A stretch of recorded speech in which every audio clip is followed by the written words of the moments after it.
এরা হাসি মুখেও কাঁদতে পারে, কারণ তারা জানে ইমোশন দিয়ে জীবন চলে না। এদের হতাশার অন্ধকারও আলোর রেখা খুঁজে বের করতে হয়।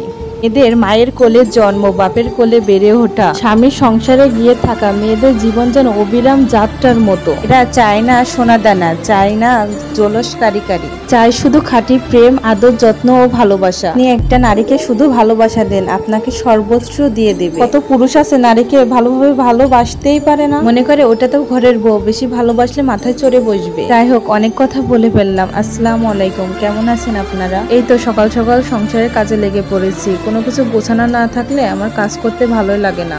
একদিন মনে হয় আলসেমি লাগে, কোনো একদিন মনে হয় কাজ করব না, সেদিন আরো আমার মনে হয় কাজ বেশি চেপে বসে। ঘর ঝাড়ু দিয়ে মুছে পরিষ্কার করে এই তো রান্না করতে চলে আসলাম। আজকে আমি রান্না করব গরুর মাংস ও করলা ও আলু ভাজি। সংসারের কাজ করতে করতে আর বাচ্চা সামলাতে দিন ও রাত কিভাবে চলে যায় আমি নিজেই বুঝতে পারি না। যাদের ঘরে ছোট বাচ্চা আছে তাদের যেন কাজই শেষ হয় না। হাজবেন্ডের চাকরি সূত্রে আমরা ভাড়া বাসায় থাকি। ছোট বাচ্চা থাকায় তার পেছনে অনেক সময় দিতে হয়। আজকে এই জুমার দিন, আমার জুমার দিনটা মনে হয় ঈদের মতো। আপনাদের কেমন মনে হয় আমি জানি না। জানেন, আমার জয়েন্ট ফ্যামিলিতে বেড়ে ওঠা, এই শহরে এসে একাকিত্ব থাকা আমার খুব যন্ত্রণা দিত। তো 5 বছর আগে আমি যখন বাসায় সংসার শুরু করি, আমার একা একা থাকতে খুব কষ্ট লাগতো। না পারতাম কারোর সাথে কথা বলতে, না পারতাম কারোর সাথে মিশতে। দিনটা যেন কেমন কেটেছে। এখন বাচ্চা হয়ে গেছে, দিন রাত কিভাবে যায় বুঝতেই পারি। আসলে মানুষ অভ্যাসের দাস। এখন আমার বাড়ি গেলে কি মনে হয় জানেন, আমি কারোর সাথে মনে হয় ভালোভাবে মিশতেই পারি না। একাকিত্ব থাকতে থাকতে আমার অভ্যাসই হয়ে গেছে। এগুলো কিভাবে কেটে যায়। আজ আমার বিয়ের বছর 6 বছর পার হয়ে গেল। যাই হোক, আরেকটা জিনিস জানেন কি, মানুষ এখন কাউকে ভালো চায় না, মানুষ কারোর ভালো সহ্য করতে পারে না। এজন্য আমি বলি, নিজের কথা কখনো কাউকে শেয়ার করবেন না।